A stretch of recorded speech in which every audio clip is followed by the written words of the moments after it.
Esselamu Aleyküm ve Rahmetullah. Euzu billahi mineşşeytanirracim. Bismillahirrahmanirrahim.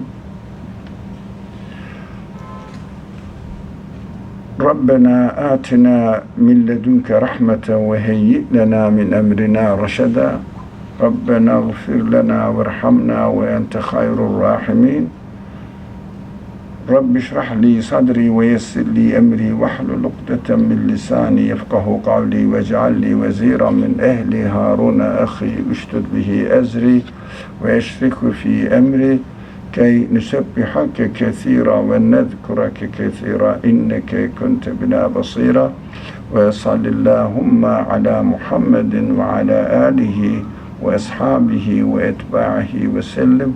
Rabbena ufir lana verhamna ve ente hayrul rahimin. Amin. Velhamdülillahi Rabbil alemin. Last week we studied this ayah, verse 16 in section 7, Araf. And in the ayah said, Qale, now Iblis is speaking, now answering back to Allah, God. It says, فَبِمَا أَغْوَيْتَنِي لَأَقْعُدَنَّ لَهُمْ صِرَاطَكَ الْمُسْتَقِيمِ. And then Iblis said, because you have put me in the wrong, I will lie in ambush for them, all, for human beings, all on your straight path. We talked about it. That is the way that we always accuse the Creator. That is my qadar. That is how it is. It happened. We deny our free will to choose. That this tendency in us, if we follow this tendency, we are on the path to follow Iblis. Otherwise, Iblis doesn't pull us back away from the straight path of God. But if God is telling us now, why the Qur'an speaks in this way? I think we mentioned this long ago. The way the Qur'an speaks is more palpable, so we can imagine the situation in a concrete sense. So visualizing it. This is a way of wonderful and successful literature. If we read these classical novels, we see that every idea or any morality or immorality are represented by some people's actions.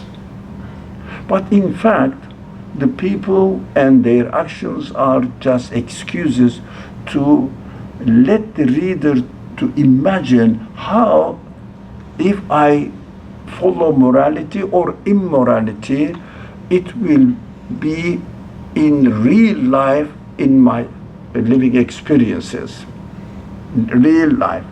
But of course, when they talk about this person did this, the other person, for example, responded back, reacted back in this way, their aim is to teach the ideas, the abstract notions, not say that this person did this. But this is how we really remember in our imagination. Imagining a picture of something or witnessing an event happening out there teaches you much better than if you read a paragraph in an abstract sense. Abstract sense is just idea, but seeing or imagining the event in a physical form, that is why Qur'an speaks in this way.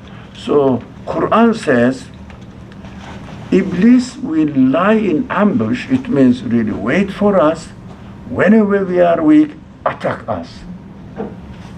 I see no one is really attacking me. What is he talking about? That's the way of the Qur'an teaches. That is why in most of the cases, apart from fiqh related verses, these are exceptions. In most of the cases, to read the Qur'an literally, not try to understand what it really means beyond its literal meaning, then we cannot understand the Quran. We cannot benefit from the Quran. For example, it's very dangerous to understand it literally. Iblis will lie in ambush for me on Allah's straight path, and he will deviate me. We just mentioned this. What shall I do? He will deviate, or he will really pursue me to do wrong way. How can I really save myself from it? Because he is going to influence me. So it is totally against the mainstream teaching of the Qur'an. Because Qur'an says everybody is responsible for his own choices. I cannot really be blamed because somebody pushed me to another way, to a way that I didn't want it. It goes against Adalah, justice of God, and I am not responsible. It makes me irresponsible of my choices because somebody is really pushing me. Do we see the point? No or yes? No. If I read this text, I should not be blamed at all, because Iblis is deviating me from the right path which goes to Allah, that is straight path. But the Quran says no, everybody is responsible for what he has chosen, what he has done. Is the case clear? So literal meaning, literal taking the Quran literally and speaking as the Quran speaks literally to people, they will say, okay, we are not responsible. That is how I am, and that is how my Creator made me and put me in this position. Why does it talk that I am going to be rewarded for my good actions with paradise, and I am going to be punished for my bad actions, wrong actions, with hell? Why am I? Because I am not responsible. That is why we have to understand what it really means as it speaks, as the Quran speaks to me. Right? Is it clear? So I'm a bit allergic when some people start reading the Quran literally and speaks accordingly. But the Quran doesn't mean that. So let's go. We studied this subject, that's why. Now,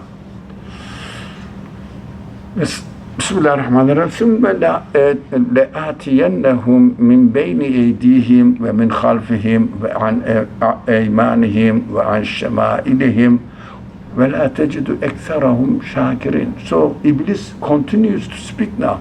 I will approach them, it means I will approach you and me, from their front, from their back, their right, their left, and then you will find most of them ungrateful. So if I again read this verse literally, I will say that shows the success of devil, nothing to do with me, because he is pulling me from everywhere. So I have no freedom to choose to escape, because he is employed in this way. So we have to understand this. First of all, from every aspect. What does it mean, every aspect? Of course, literally, we all know that nobody is really coming and pushing us from front, from back, from right and left. Do you feel that? You are free. People are free. They can go and pray, or they may not pray. They may confirm that they have a creator, but they may deny that. They are free. We have to also appreciate that this freedom gives me the opportunity to make a free choice and take the responsibility of my choices. Otherwise, I am not responsible. It looks like I will not be responsible for my choices. So I have to think that, no, since there is nothing really pushing me, pulling me this way or that way, since I am free to choose, I make my choices freely. What does it mean then? What does the verse, the ayah, try to teach me?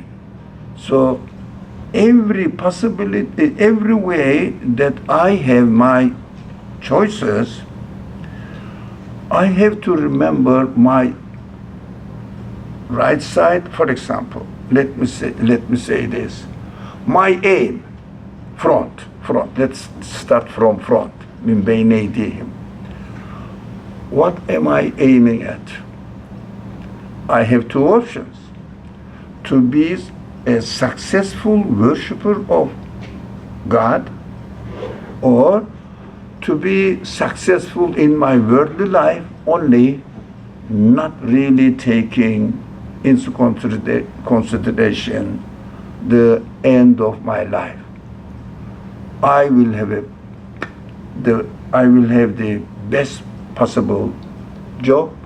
I will be successful. I will buy this. I will buy that, and that is how I am going to do. That is my purpose of life. That is an approach from front. But Qur'an says you have to, or my Creator says, I have to think of my future. What will happen to me when I die? Because this life doesn't seem to be a simple thing. This universe is not a simple matter. The creation is not simple. So I must have a purpose for my existence. The one who created me in the perfect context of the universe and gave me the huge capacity to communicate with the meanings, with the qualities manifested in the universe, it cannot be for nothing. When I die, my body dies. Yes, I see my body when I die. My body dies, but my humanity, my human side, does it die? That is a question. My human side is not matter, so it is not subject to change.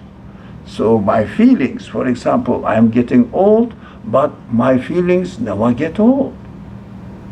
I'm now having some hearing problems, as you noticed.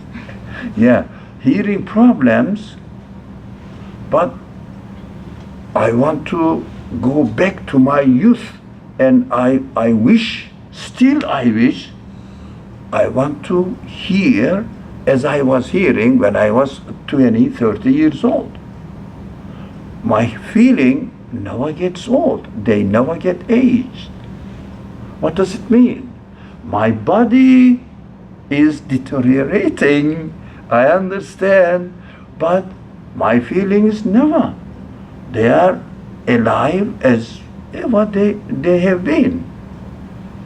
What does it mean? My body time will come, my body will not stop functioning, but does it really necessitate that my feelings will stop also functioning? It seems to be there is no sign. My feelings are not getting old and they are ever alive. So I understand I have to take notice of the purpose of my creation, and use my feelings accordingly and get ready. Front represents my future, isn't it? So which kind of projections, which kind of preparations I should have for my future? Well, I have to think. So there will be two options in front of me. One option is, as my feelings tell me, my spirit, my soul tells me and lets me realize that I have a creator. My life cannot be with no purpose. And I must prepare myself as my feelings require eternal happiness for the eternal happiness. What am I supposed to do now? And the other option is, I may just say, no, I don't care about my feelings. I don't care about anything after my death.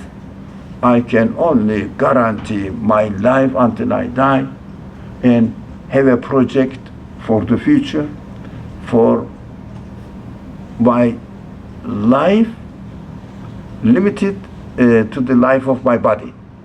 So understand that everything must be prepared in order to satisfy my body, but not my desires of my spirit. What do you want? Do you want, I see a watch. Do you want a watch which will break in a week?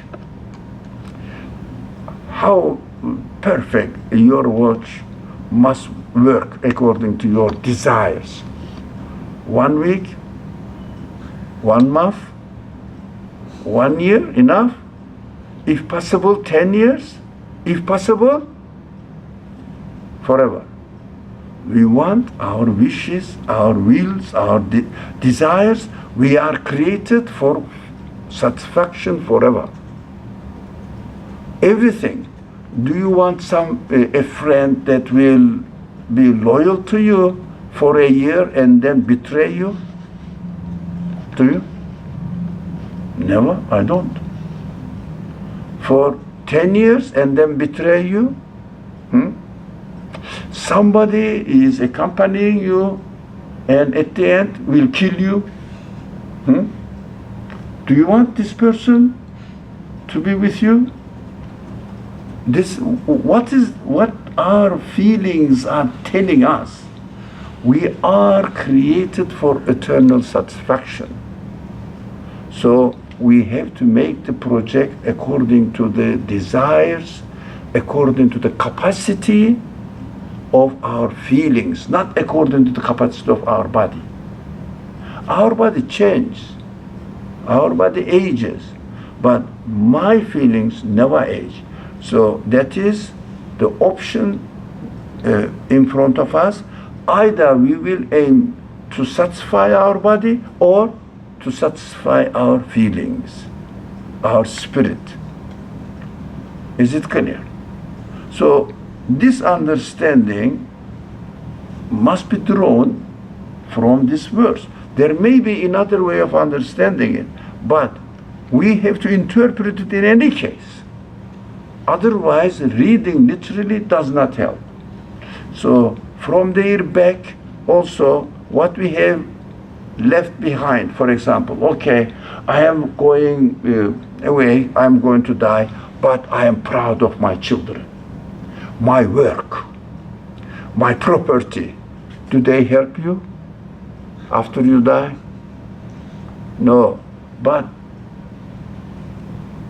Iblis approaches me and says, look, you are a great parent, for example.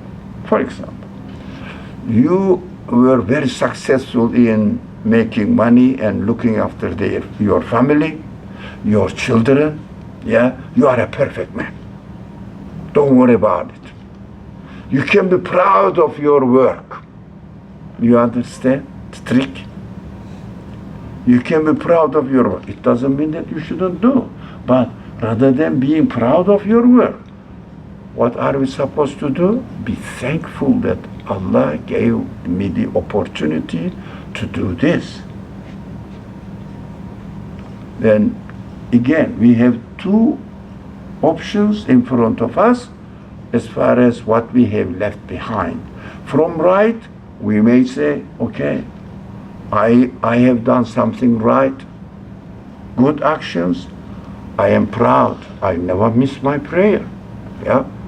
And also I do extra prayers. And maybe I did such and such good actions. I am proud of my actions, appropriated to myself, rather than thanking the Creator who gave me the opportunity to do it, rather than saying Alhamdulillah. So appropriating all the actions to ourselves rather than to our Creator, we learn that it will be the option of Iblis for us. And the left, I may say, but that is one way of understanding it and relating to our life. This verse.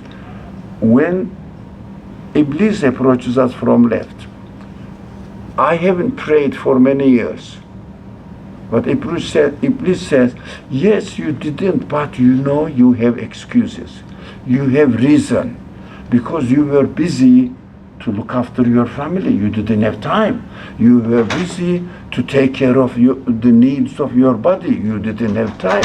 That is why you were really not praying. So don't worry about it. You are a good man. Find out excuses for our wrong actions, not to ask for forgiveness. Example. You can bring up many other examples. Does anything come to your mind? How are we going to relate this verse to our practical life? Anybody who has any other option of understanding it? As long as the interpretation, understanding goes along with the main teachings of the Qur'an, fundamental teachings of the Qur'an, doesn't contradict the fundamental teachings of the Qur'an, we can relate it to our life. As long as it doesn't contradict the foundational teachings of the Qur'an. We have to find out, it may mean this for me, and take the responsibility upon yourself rather than accusing Iblis. Because if we don't do that, then why we cannot understand why God allowed Iblis to do this? Can he not stop it? Could he not stop it? We can reason. We understand that there must be a wisdom in telling this to me rather than, Iblis is God's enemy and he was successful in this sense. He really made his way against God's will. We understand that God willed it in this way so that we will have options. So by choosing the right option, we will develop our human side. So we will recognize, by improving our feelings, our understandings, our consciousness, we will recognize what is right, what is wrong, and consciously make the choice of worshiping God and fulfilling the purpose of my life here. Because what else can we think of being the purpose of being in this world? Is there any other option? Apart from really acknowledging, educating myself, training myself, and acknowledging who my Creator is, having a relationship with my Creator in both senses. One is when I am given the opportunity to do something good, to be thankful to Him. When I fail, to ask Him for forgiveness, to ask Him to forgive me. That is what the relationship with me. Otherwise, anything else in this world, what we do is temporary. I don't understand how people can live in this world without relating themselves to their Creator and arranging their life accordingly. I am a created being, I have a creator. What am I supposed to do now? So we are given the potentiality to know who my creator is. For example, you can study his action. The universe is his action. So what he did here, what he is doing, the creator of the universe is presenting to me so that I can understand which kind of creator I have, which kind of qualities I have by examining and studying his work. Do we do that? Unfortunately, while we study the creation, the secular sciences never refer to the creator. We have to understand that these things cannot happen by themselves, cannot come into existence by themselves. They need a creator giving existence to them and continuously changing the existence and demonstrating new quality, new manifestations of his qualities in order to introduce himself every moment anew. So our responsibility is to study his creation and find out his qualities manifested in the creation. I am given this ability. Can you not study the universe? Investigate it? You are given the ability. You can study, for example, chemistry, but at the same time, you could have chosen physics, or at the same time, biology, you can. And you can study other human sciences as well, human behavior and psychology of human beings, etc. You can all study these. These are all possible options because I have been given all these abilities, but I use one or two of them. Specialize in one or two subjects, not all at the same time. That means at least in one subject, I have to connect myself to my creator, at least in one way. When I connect myself to my creator, I have to get to know him better and better and better in my specialized area. So any means, anything happens to you and to me. But the best example is food, isn't it?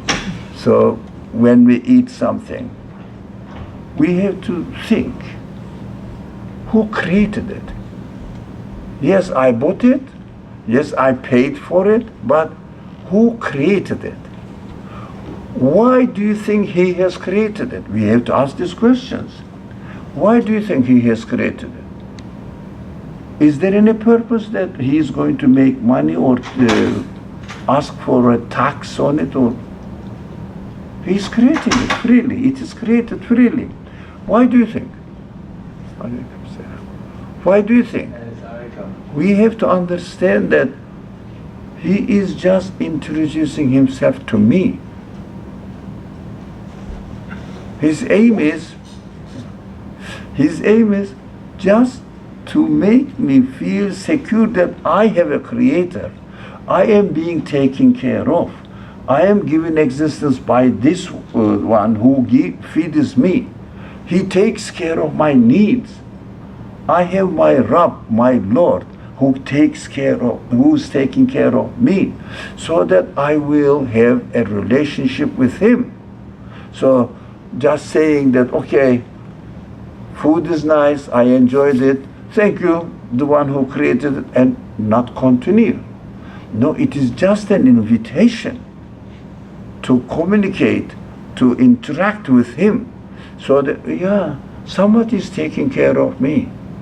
Who is this? The one who created whatever I'm using. The one who created, for example, food, we said.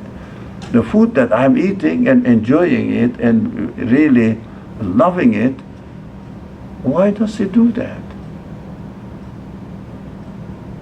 So we understand that this is just an invitation.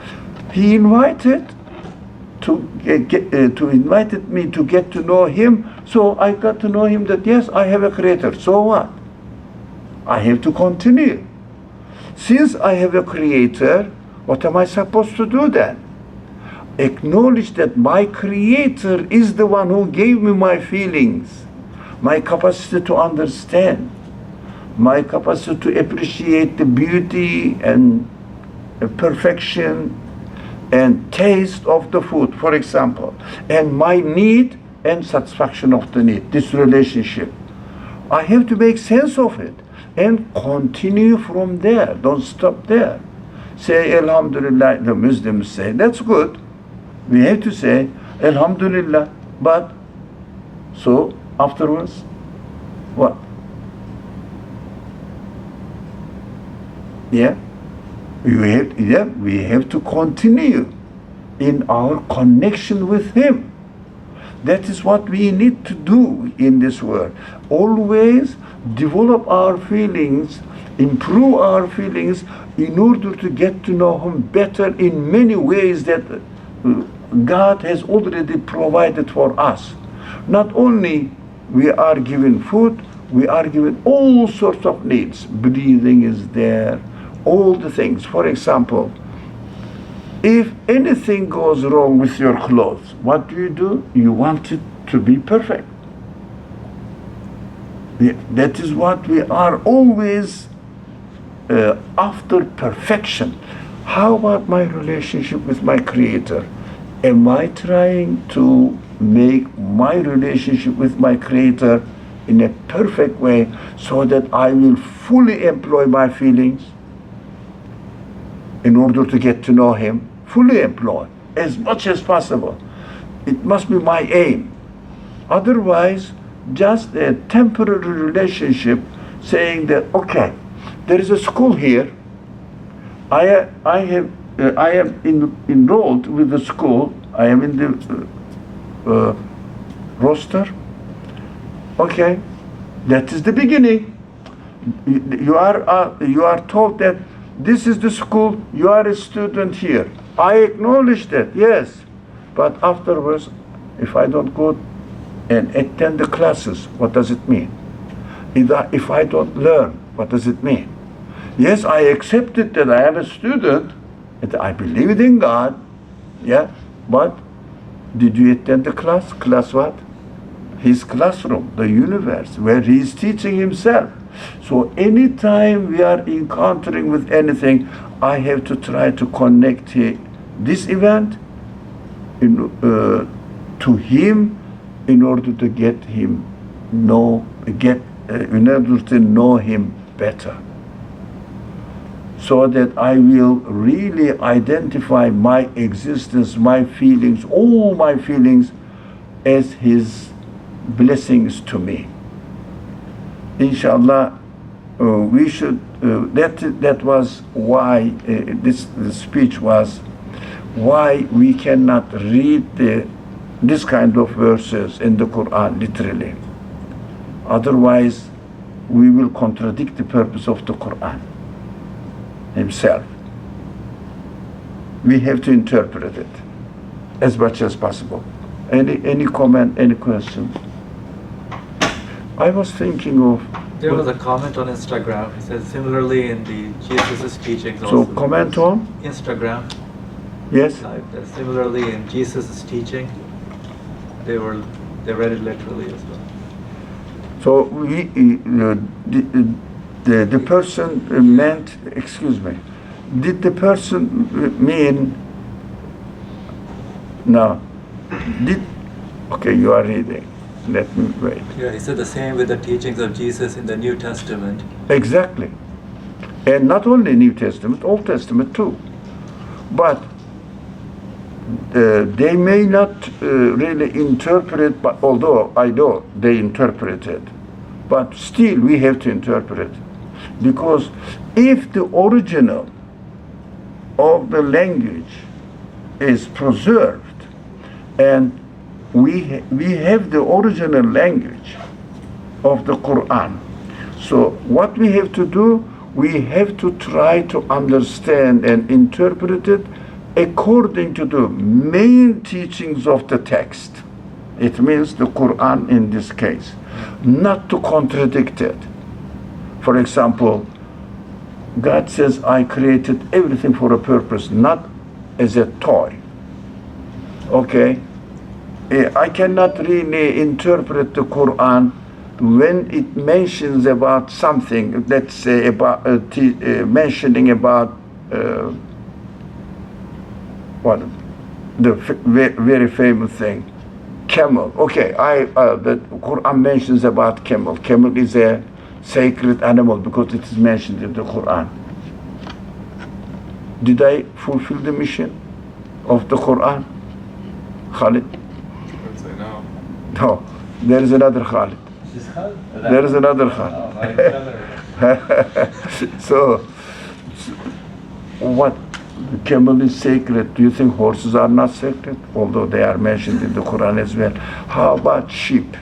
Oh, they are mentioned in the Quran as well. The Quran is very practical, speaking in very practical terms.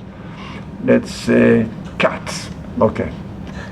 Quran doesn't mention about cats. Shall we forget about it? No, the same. Cats are as valuable as camel, horses mentioned in the Quran. Bees mentioned.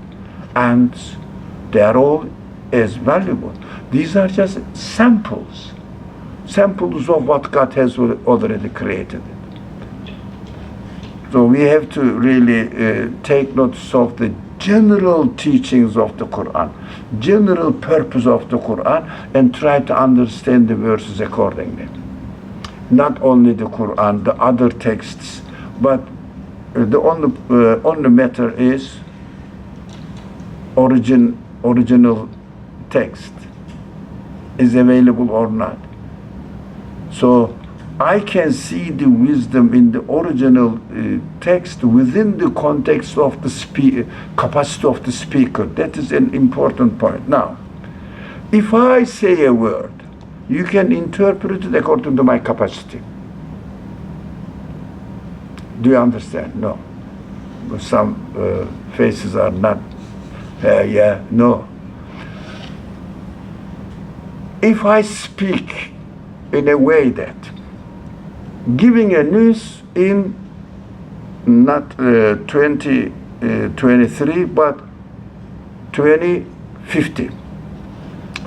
In 2050, something will happen. And right underneath it, Ali, my name. What would you say? This is Ali's speculation about future. Cannot be guaranteed. Now, the revelation, whatever it is, according to your understanding, revealed by the creator of the universe, who is an absolute being. The absolute being cannot be limited space and time-wise, because he is the creator of the whole universe. Can we imagine that the creator of the universe doesn't know what will happen tomorrow? What he will create tomorrow? Is there any sign that his knowledge is limited to this time only? Absolute knowledge is needed to create even one ant, because creating the ant needs the knowledge how is it going to be fed, how it is going to live in this world, prepare the conditions of its life for future, how it is going to make its nest. Must know, accordingly create the ant with the capacity to make its nest and to see its food, to digest it. So all future programs are already in the existing of the ant. Now, it means the creator must definitely know the future. So, and then creator speaks now. It's a simple and silly example. In 20 50, I will create something. I say, yeah, the Creator knows. Creator has this capacity. So interpret it according to the capacity of the speaker. But if a text has something in it, if all from God is fine, but some human addition or human language, can I interpret this text as the author knows infinite or has infinite knowledge? So that depends on the definition of the text that we are reading. I am not saying this text is God revealed, this one is man-made. That is beyond argumentation. I hate argumentations. But we have to know that I can interpret the text only within the capacity of the speaker.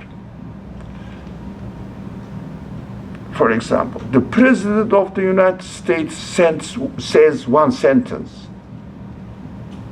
about what the plan of the future of the United States. My neighbor, example, who has nothing to the administration of the country, he may say, or she may say, the United States is going to do this. Can I take it seriously? My neighbor's word? Her capacity is nothing. But President's capacity, yes. I take it seriously. That is why we have to understand the Qur'an according to the capacity of the speaker.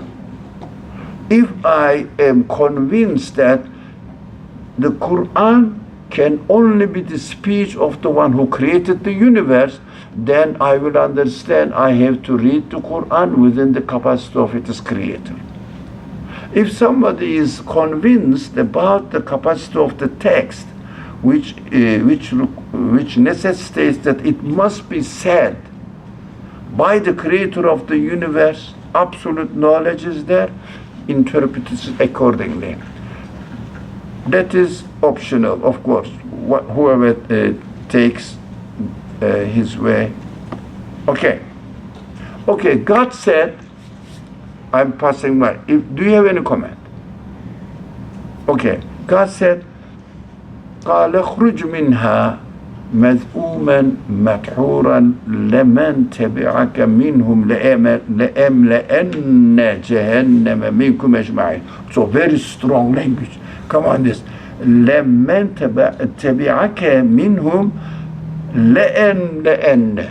How many times there is an in English, in Arabic, ta'kid, emphasize.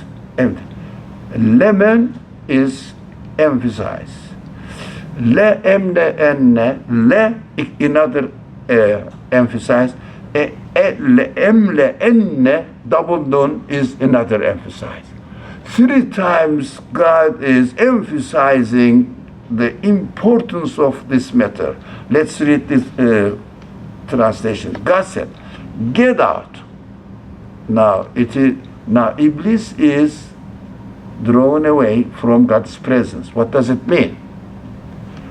Anything told that the Iblis is going to do is nothing to do with God's purpose of creation.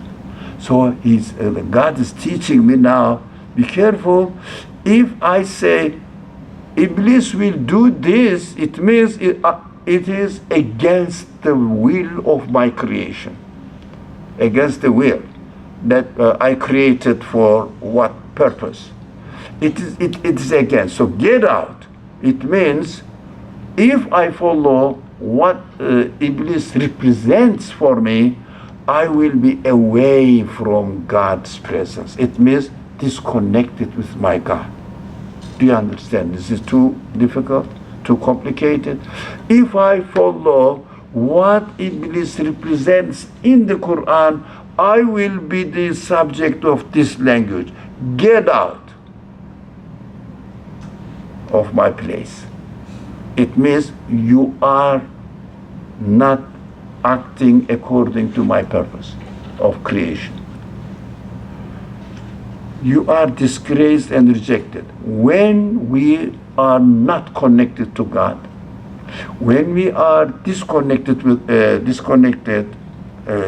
from God, we will find ourselves disgraced and rejected. Is it really true? This is what the text says.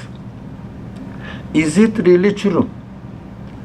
When you disconnect yourself, do you feel that you are disgraced and rejected from the Creator's presence? How? For example, if you say, I don't believe in God, what happens? If you say, God asked me to do this, but who cares? What happens? Yes? I think words don't matter here. Yeah. It's about how you live. And so Iblis sets a framework for a certain way of living and a certain way of making decisions.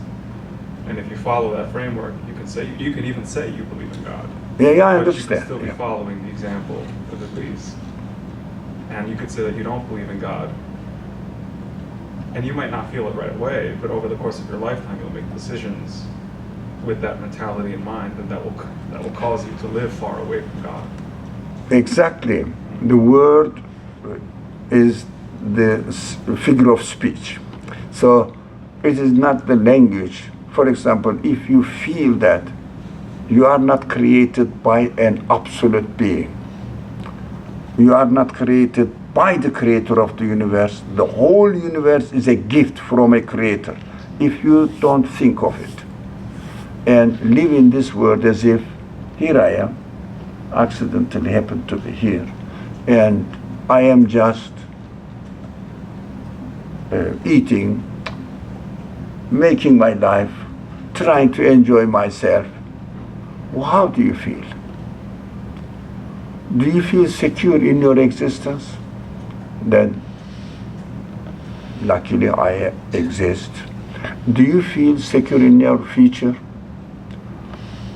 Yeah, I am healthy now, but can you get rid of this reality in your mind, in your consciousness, that you are going to lose everything one day?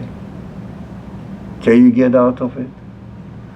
As you are piling up, enjoying your day to day, it passes. What is left with you? Can you get it back? Did you like your life yesterday? Let's say yes. Okay? Good. Where is it now? Gone? But when you disconnect yourself from the absolute creator, you are miserable.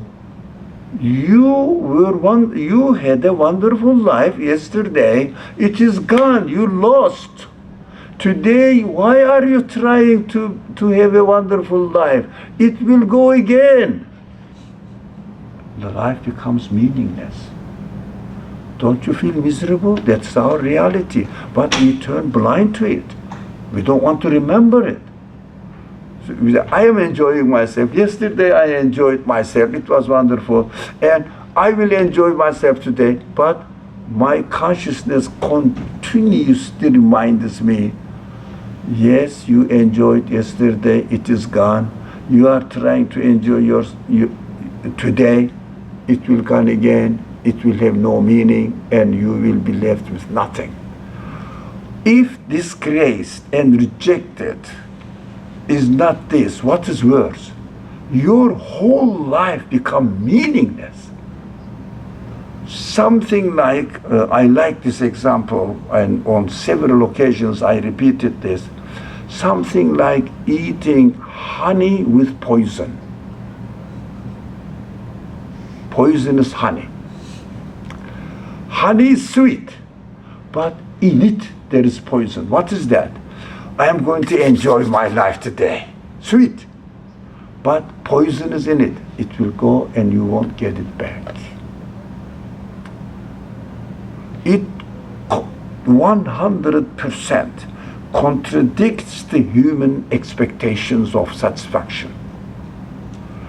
That is disgrace, that is rejection from what we are expected to have it. No, you are not going to have it. As God says, okay, if you deny me in your life, you will experience only disgrace and rejected from your Creator. It means you will never enjoy your life. But you may pretend what people do. But I don't know. Yes, Khalid, just a minute. Just one sentence, then I will leave the mic to you. I don't know. People seem to be very happy. I had some experience in my life. I don't want to be noisy about people's life and gossip about people.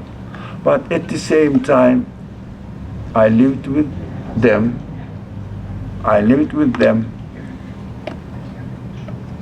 Their private life is horrible. They cannot enjoy. They have to drink. They have to do sort of crazy things, drug addictions. At night, they suffer.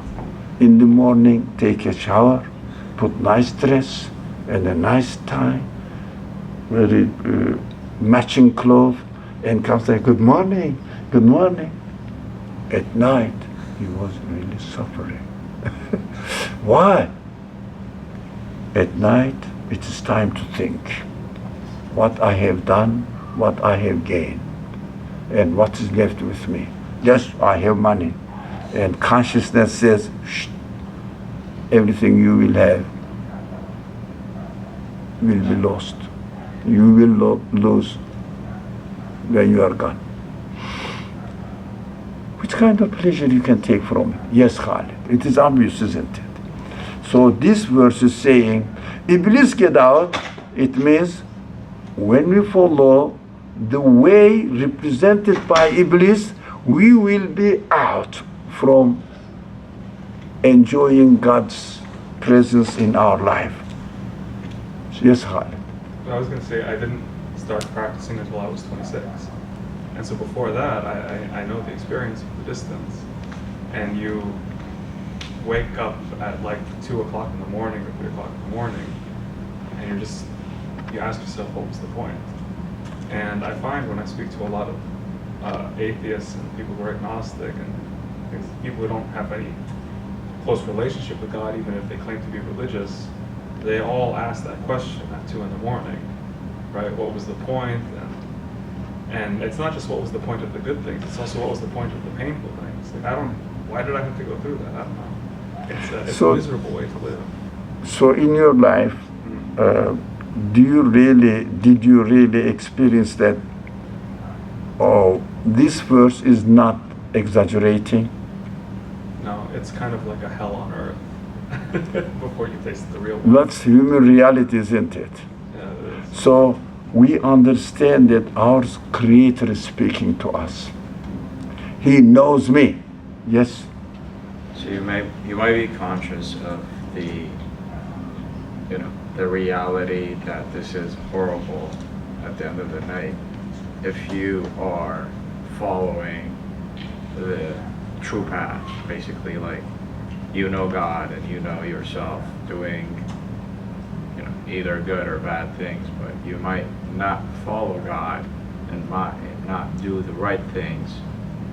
Would you still feel that pain, or would you recognize, how would you recognize this thing as? Let me give very good, very practical comment, very practical questions.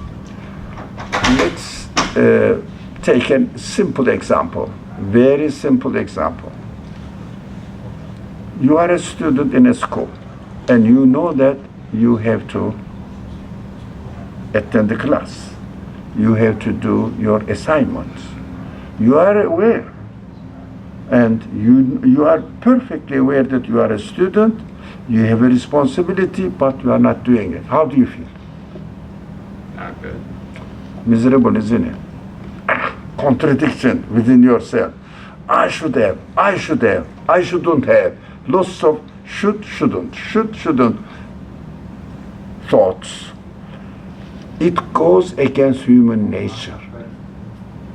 But at least you are aware that you are in school.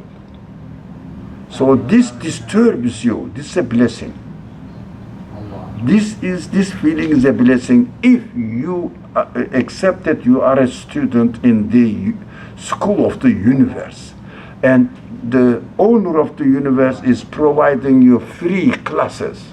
It giving you the beautiful experience of any kind of wonderful creation. This is the class we have to take lesson from. At least you are acknowledging that you are a student, so that it disturbs you. This feeling of disturbance is a blessing. It's a warning from your Creator that something is going on wrong in your life, in my life. So we have to be thankful to the Creator for reminding me that what I have been doing is wrong. Those people may be in the school, but they don't think they are in the school. They just say that, okay, we happen to be here. These are the people who will not receive any reminder because they totally close their door. So that the worst situation is their choice. So we have to be thankful at least that we are disturbed when we take the wrong option. We have to be thankful. Okay, so we will understand the following of the sentence now. I will certainly fill up hell with you and your followers all together. It means filling up hell with people. What does it mean? So what do you understand from hell? Now, after I die, I will be rewarded with paradise or punished with hell. That is after I die. But why do you think God is telling me now and asking me to believe that if you follow Iblis or Iblistic option, or the option represented by Iblis in the Qur'an, so we will be in hell. Now, we have to have this sign of hell in me so that I will say, yes, I felt this, I knew this. So when I die, this news must be true because I have already experienced it in my life. That's why God is telling me not only to threaten me, not only to let me know that after you die you will either go to paradise or hell according to your choices, but also asking me to reflect that this news is correct so that you can confirm it. This is how we practice in our feelings. When we follow Iblistic way, it means against our nature, against the way we are created for, contradicting our reality. When we have this option, when we choose this option, I understand that, for example, anytime in the example of the school, anytime you don't attend the class, don't you feel that I lost this? Second class you missed, I lost this, the opportunity. I didn't learn, it is gone. So accumulated it, and then you understand that at the end, I will be graduated with no knowledge at all. So I will not deserve to get a degree. Don't you feel that any time gradually you miss the class? Don't you feel that? Isn't that real human experience? Clear? Is the example clear? Or do you look a bit puzzled? Did it not make sense to you? So, like, to put it in context, Yeah? the school here is the life that you're being tested for, and going to class, meaning like in staying connected to, like in practicing school, you're comparing it to like staying connected with God, Yes. and Through his work. thus you would be granted the good afterlife. Now, when sorry, I please. think it could help out. So I think an easier example would be like the Rumi's idea of the mirror, like the dirty mirror.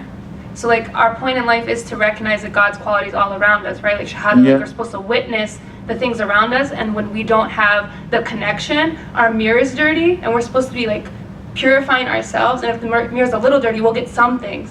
But if we keep adding bad deeds and like disconnecting, we make it more dirty. So it's harder to reflect those good qualities and to see those good qualities. So like we get separated more. Does that make sense? Yeah. So that's kind of what he's trying to get with the school part, I think. I think the mirror example is easier. Because like the mirror example I see when it's just, you get to a point where like it's too dirty, you're not aware of it. Yeah, like you like also the idea of like having a hard heart or a soft heart, like every bad thing you do kind of like makes it harder for you to absorb the good. So like people who have a soft heart can recognize things more easily, they're more sensitive, and like once like I know at least when I was an atheist and stuff, like you just like you see the bad around, you're like, oh, like what's the point? Like children die, these people die, everybody dies. You know, you're just kind of dead to those expressions. And then people who are more, I don't want to say religious, but more like aware or like more like spiritual will be upset about those things, but also understand like there's a purpose. Like they'll see the good in the bad. So like if a mom, you might say like, oh, my mom broke my arm. That sounds horrible, right? But what if your mom pulled you out in front of like from getting hit from a car? So like just because something bad happened to you doesn't mean like something worse couldn't have happened. I don't know if that makes sense. So yeah. Thank you. Yeah, sorry. Thank you. It's a good example. So we are experiencing every day something. Yes. And accordingly we are developing ourselves, our senses.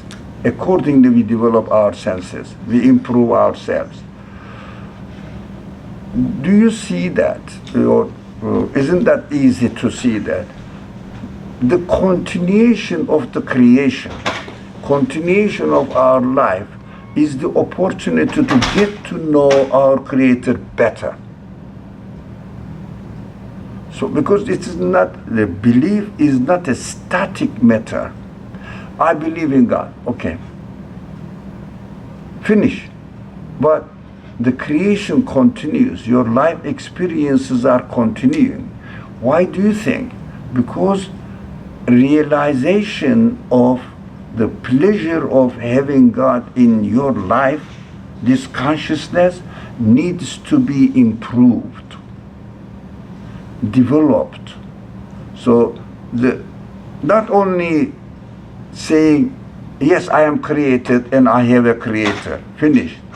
But on every occasion, if you keep experiencing the presence of God or God's dealing with you and favoring you, your love for God, your connection for God becomes stronger and stronger.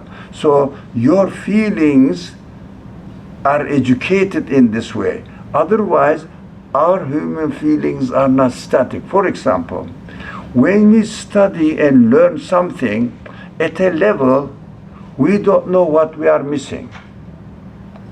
Let's say first year college student learns something, but he or she doesn't know what she has not learned yet. As she learns it, she realizes that that is how human development takes place. Human beings improve their feelings.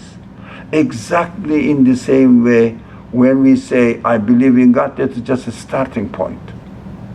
Yes, there must be a creator. Good. Now, let's introduce the Creator to my feelings, which are, do we have any limits for our feelings?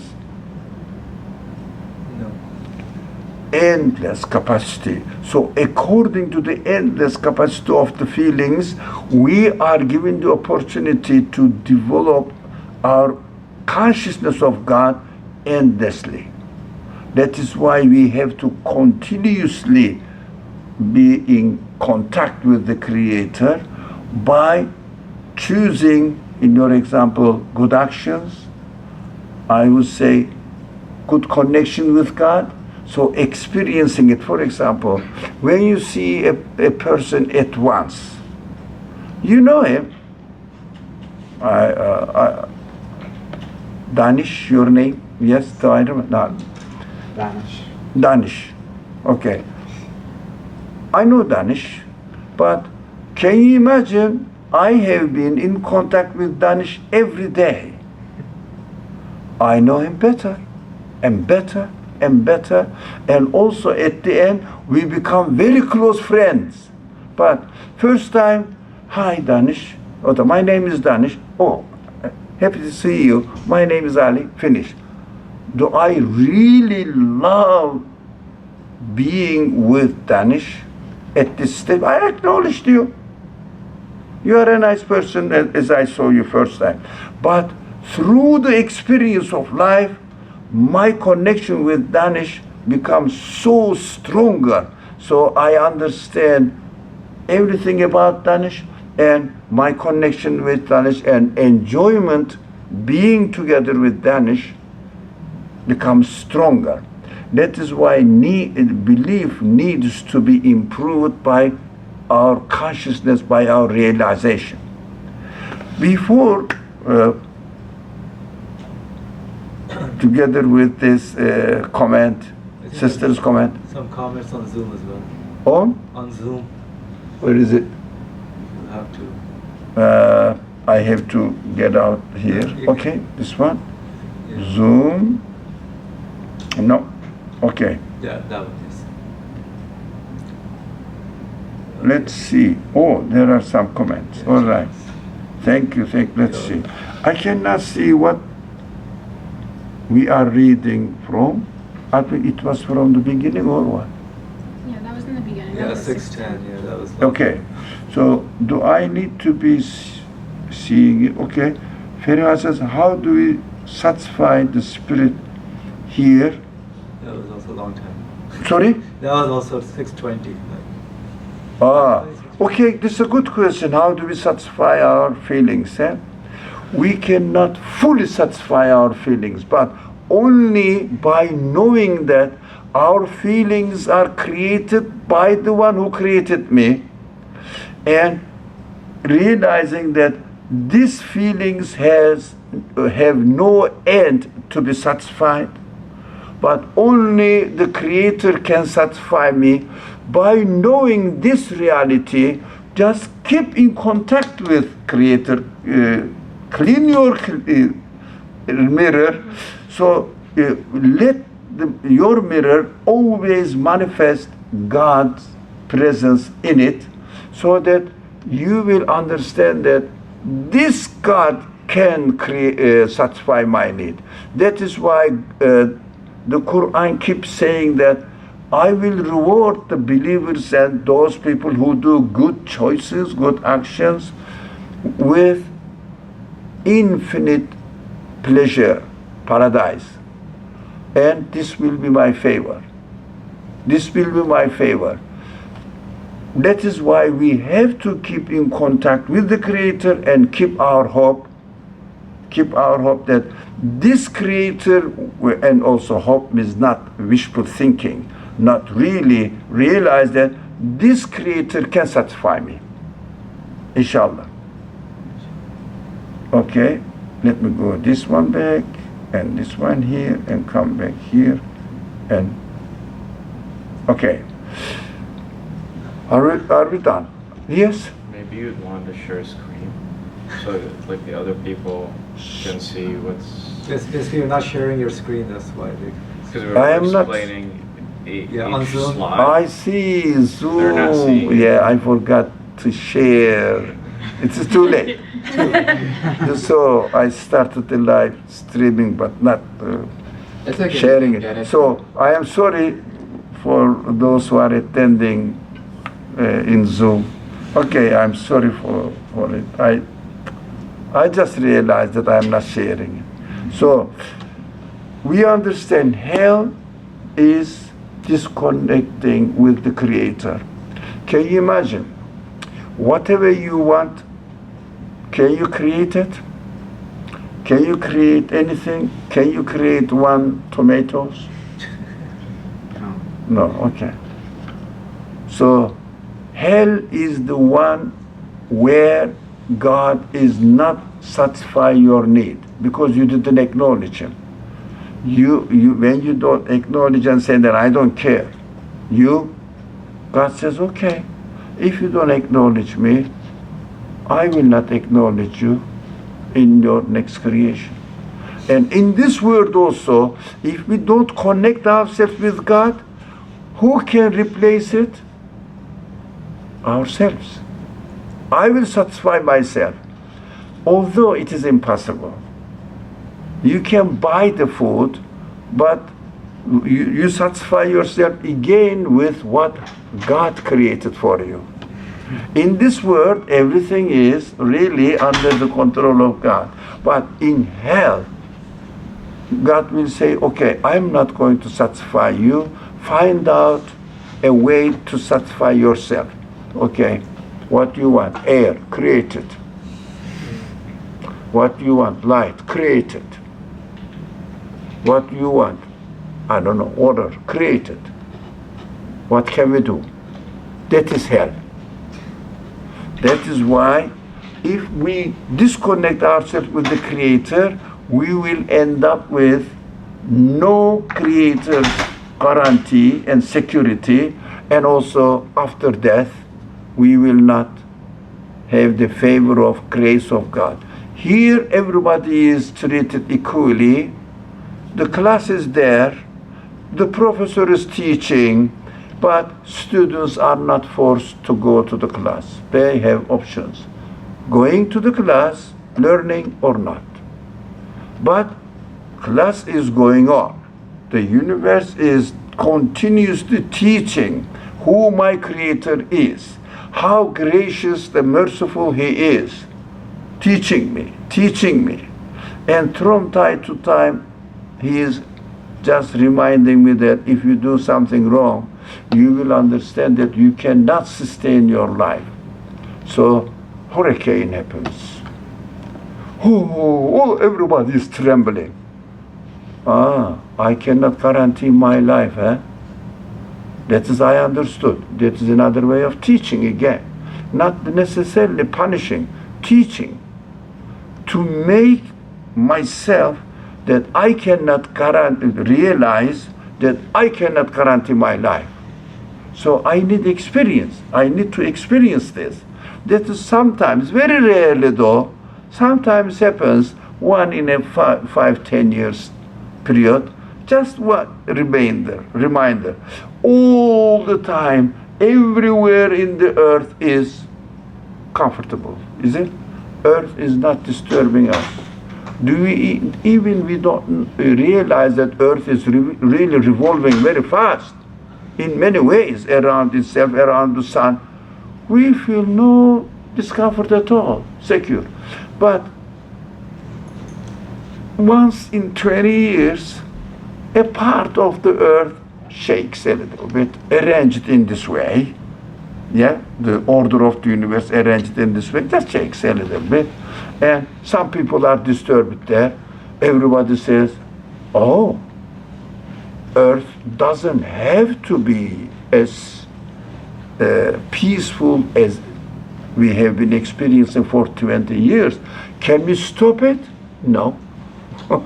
So, God arranges everything according to teach me who I am, who He is. All this relationship and all this activity, and Iblis has set all these related events in order to understand human reality. But afterwards, I would like you to think of subjects that you wanted to study, maybe some verses of the Qur'an, maybe some questions, fundamental questions related to the verses of the Qur'an, so that we can relate them, study them together. But I would like you to come with suggestions. Think about it.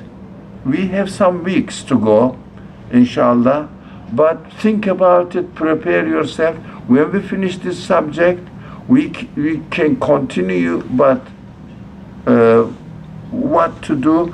I have something. If you don't come up with questions, don't worry, I have many subjects, many verses to study. Don't worry. They are so I'm very excited about studying the Quran. There is endless. So, one option. And also those people who followed, who watch the video later on or from other channels, they can write their questions and concerns, what they want, how to hold the class. I will be very happy. My name is, as announced on the website, Ali Mermer. So everybody knows if they are watching it with Ali Mermer. So my email address is very simple, alimermer@gmail.com.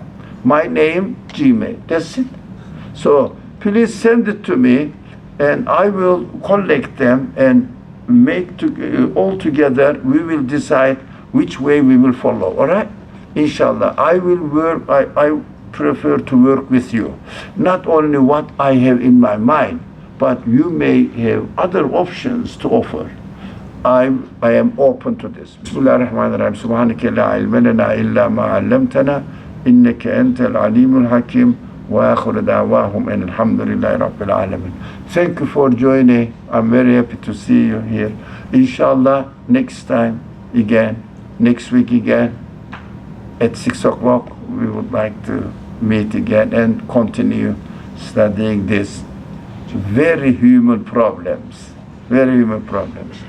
Wassalamu alaikum wa rahmatullah.